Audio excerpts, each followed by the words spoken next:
In the previous video, we did the joist of the second floor, and now we've got a full system for the second floor: joist, beams, and girders, and of course then the steel deck and concrete. The next floor, we're going to use a different system, a little bit different system, and this is a precast concrete panel on a steel frame. It's becoming more and more popular because it has better acoustical value. In other words, transfer of sound from one floor to another is reduced, and as well as an opportunity to add more mass to the building. So this is an image of basically how the system works. You have an I-beam, which is a girder or a beam, and then you have your concrete, precast concrete panels, which sit on top of the girder, and then they're tied with rebar or reinforcement, steel reinforcement, to steel connectors that are welded onto the beam.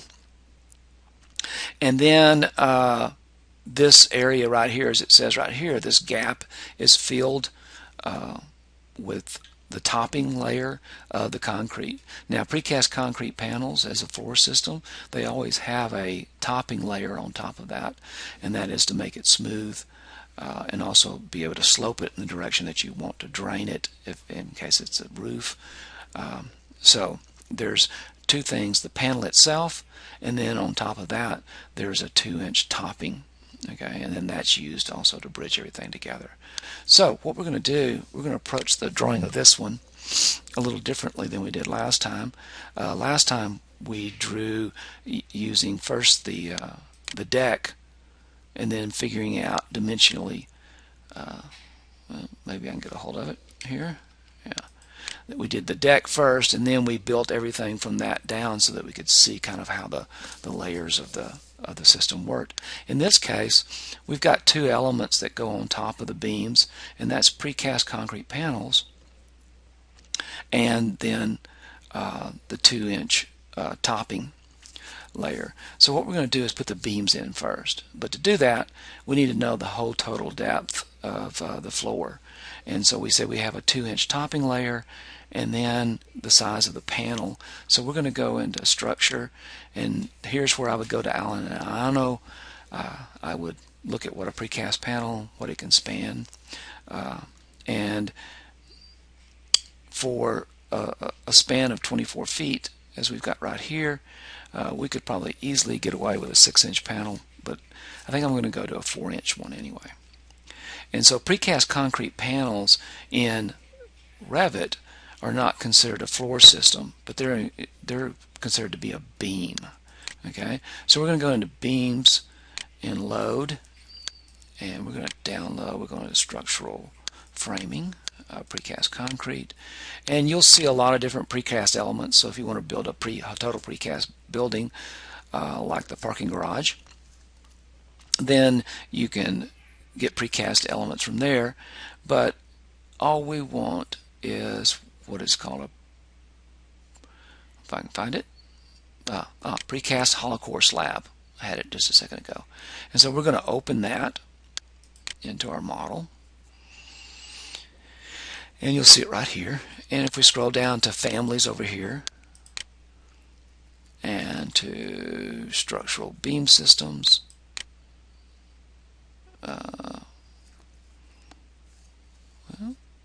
structural framing. It's under structural framing, pardon me. And you'll see right here our precast. And it has 3, 6, 8, 10, and 12-inch preset depth. If we go, once again, back to beams, and then we can pick, let's pick an 8-inch, since that's what we're going to use. We're going to go ahead and go with 8 rather than 6, even though I think 6 would probably meet it. And if we open that up, you'll see that first of all, there's part of this family is the number of cores that you want in That's the holes, right? The hollow part that you want in the panel. The second is the depth, the overall depth of the panel. And then the core radius, in other words, here it's 2 11/16, so evidently that's the dimension of they based it on. And then core offset, okay? And what that is that's the offset at each side of the panel, the first offset dimension, which is 4 inches, and then the width itself. So to put this in, we're going to do it just like we did the other beams, and that is go to a plan view. But before we put this in, we're going to put the girders and beams in. Okay, but now that we've decided that we're going to use an 8-inch panel, we've got a 2-inch topping, so that means that the girders and beams are going to be 10 inches, 2 and 8, right? 10 inches below the top of the finished floor. The finished floor being the 2-inch leveling slab. So that's 10 inches. So we're going to go back into beams, and this time we're going to select our we'll just stay with the 12-inch concrete beam. And once again, though, we do need to go to a floor plan view. We don't have one open right now, so I'm going to close that and go to floor plan, structural plans, 3rd level, right there. Open that up, and so we're going to put beams in here, and it's pretty quick, pretty fast, just like we did last time. Beams, we'll use on grids, and we'll use a 12-inch, and we'll just come in here and go bam, bam. Whoops, gotta hold the control key down, keep forgetting. Okay, and oh, I forgot to check it for the depth, so I'm gonna hit escape out of that, and look here. Yep, my offset should be set to minus 10 inches, right? So I'm going to set that to minus 10 inches. So now I could have gone ahead and put them in and then selected them and moved them down, but it's really, I think, a little faster to do it this way. So on grids, select the first one, hold the control key, bam, bam, bam, bam, bam. Okay, now we're finished. And we can WT out of this, go over here, and oh, I chose a concrete beam. Oh, this is a good example. Okay, so I got the wrong beam.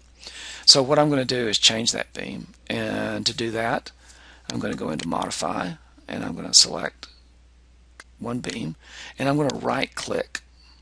And when I right click, of course there's all these things that I can do, but you'll see right down here it'll say select all instances, and this is the instance of a concrete rectangular beam 12 by 24. Okay, so we're going to say select all that are visible in this view, not all of them that may be in the project, but only that's visible in this view. And so I'm going to say select, and it's going to select all of those. And now I can just instantaneously change those now to a let's go down here to wide flange, and there we go, 12 by 26 wide flange beam. And so bam, they're now changed. So the next thing we want to do is put our concrete precast concrete panels on top of our beams. So we can go back in here, and we can't see the beams because we're set to a medium level. So we're going to do that, and so now we're going to put concrete. And if they're 8, they're going to be 2 inches below the finished floor, right? So we're going to come in, select beams again. This time, go down here to our hollow core, select 8. And so we've got a placement plane of a level 3, structural usage, we'll let that be automatic, and then we'll come down here and say, okay, instead of 10 inches below this, we want this to be 2 inches. So we're going to set 2 inches in here, apply that, and so now we're ready to set in panels. And I'm just going to throw one in here initially so we can talk about it, and then we'll go from there. So panels are drawn like beams, so I'm going to go from here to here and draw a panel in, and we can see our panel right here. Okay, so we've placed this precast concrete panel in, and what I want to do is zoom in here and take a look. What I want you to see is that if there's what is called a cutback, okay, and though the panel actually should be all the way to the point that we created it, there's a symbolic cutback that's built into the family, and so this is so that it's easier to read in drawings, okay, because this joint is then usually detailed in another type of drawing, so in fabrication steps. But we don't want that visually for ourselves. We'd rather have it so it actually overlaps the beam like it's supposed to. And so to do that, what we've got to do is change the depth of the cutback. Okay? And so once again, we could go in and change the family. That would be a lot more complicated thing to do. So instead of that, we're going to change, you see right over here, what is called the start join cutback and the end join cutback. And if we do that, then we can adjust the beam. So I'm going to come in here, minus 3 inches. Okay, and that was on the start, which is at the other end. Okay, and so if you look down here, let's go back. Let's set this to minus inches. Apply. Okay, so that is the end joint. That's right, this was the first place I clicked over here. Now, what we actually don't want this to do is for the panel to be butted up against the other panel right at the middle point.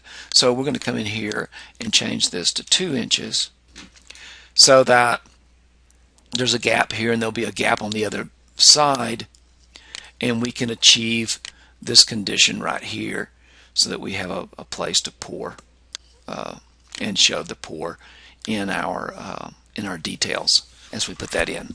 So that's something to take into consideration, and this is true with all beams. You may notice as you put beams in, the beams don't touch or go all the way to the column, and that's because of this cutback. If you want them to go to the column, you have to adjust the cutback, the start and end join cutback. In many cases, it doesn't make a difference. The default is a 1/2 inch in a beam system, so that's usually not real obvious, but in the precast panels, for some reason, the way they were set up, it's much bigger. Well, it is a 1/2 inch from the edge of the beam.